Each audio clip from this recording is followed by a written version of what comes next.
Early research has found COVID vaccines may be helping cancer patients.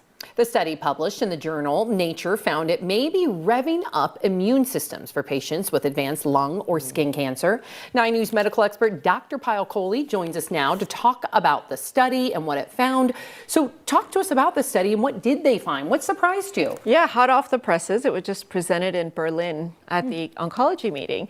It was surprising because what it found is looked at 1,000 cancer patients at MD Anderson, advanced lung and skin cancer, and then it compared those that got the Pfizer or Moderna COVID vaccines versus those that didn't. And the ones that did had nearly a doubling in their median survival when it came to lung cancer. And for melanoma, they couldn't even count because they ended the study and patients were still alive.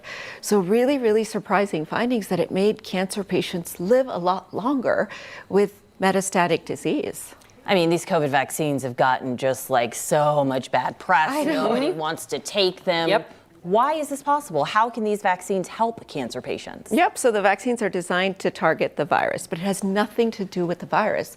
It actually has to do with the immune system. So if you think about how we fight cancer, obviously we use chemotherapy to poison the cancer cells, but one of the other ways we do it is to use our immune system to recognize and attack the cancer cells. Now the cancer cells are smarter than our immune system. They put on a cloak, so they become invisible to our immune system. So that's where these medications called immune checkpoint inhibitors try to take off that cloak. But some of the cancer cells have now outsmarted those medications even, so they don't know how to take off the cloak. So these COVID messenger RNA vaccines actually get into the cell, take off the cloak from inside, put a little flag on the cell and say, I'm cancer, and they turn up the volume on the immune system. So now the immune system, not only is it stronger, it actually knows which the cancer cells are and fights them a lot better. That is huge. Miraculous. That is unbelievable.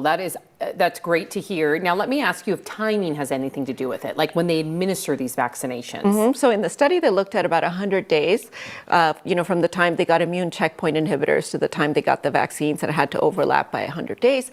But now they're looking at studies at 30 days, and it works even better at 30 days. So really what this has done is kicked off essentially us looking at whether we've got it all wrong. Patients that are getting immunotherapy, where you're using the immune system to attack the cancer, should routinely be getting messenger RNA vaccines in order to help fight the cancer better. Now, for the longest time, scientists had been saying we have to design a specific messenger RNA vaccine specific to your cancer.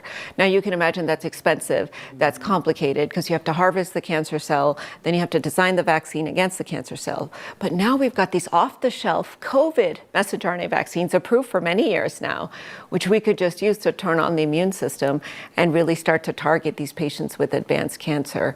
So it begs the question of whether we should start giving this now in more types of cancer: breast cancer, solid cancers, obviously melanoma, it's got good data in stomach cancer, pancreatic cancer, many of the cancers where we don't have great chemotherapy, and the chemotherapy is very toxic and really can cause a lot of side effects. We don't have a lot of time left, but I think we have to mention that HHS Secretary RFK Jr. is telling people essentially, not to take the mRNA vaccines. What would you say to folks? I would say this is science at its best. And turning our back on this kind of science is really a big shame. Now, the vaccines have been around for several years, so that should reassure us. We know that you can get cardiac inflammation. I see that as a cardiologist, or inflammation around the heart, but the chances are 10 to 40 cases out of 1 million, right?